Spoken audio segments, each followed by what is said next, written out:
My most important contribution has been to estimate historical sea level change by combining the essentially global estimates of sea level change from the satellite altimeter record, which unfortunately is still relatively short, with the much longer observations of coastal sea level from tide gauges around the world.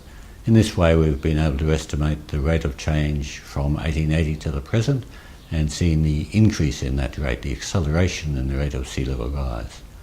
We've also made improved estimates of ocean heat uptake and therefore the ocean warming and ocean thermal expansion, and we've combined this with other estimates of contributing to sea level change from glaciers, ice sheets, and changes in land water storage to explain the historical sea level rise that we've estimated. And thirdly, we've also detected the anthropogenic influence on 20th century sea level rise. The first half of the 20th century is mainly natural variability, and the second half was dominated by greenhouse gas emissions.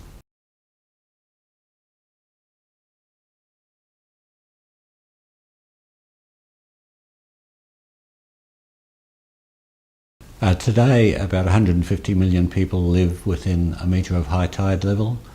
People are moving towards the coast, both in the developed and in the developing nation.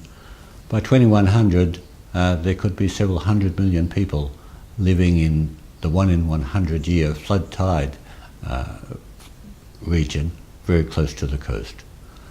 So with unmitigated emissions, tens to hundreds of millions of people's lives will be significantly impacted by sea level rise by 2100.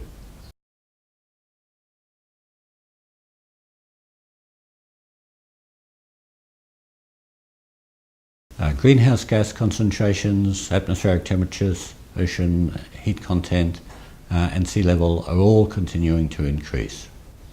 I think we are dangerously close to some thresholds in the climate system that could lead to metres of sea level rise over coming centuries. We could cross these thresholds in the next few decades, committing the world to many metres of sea level change.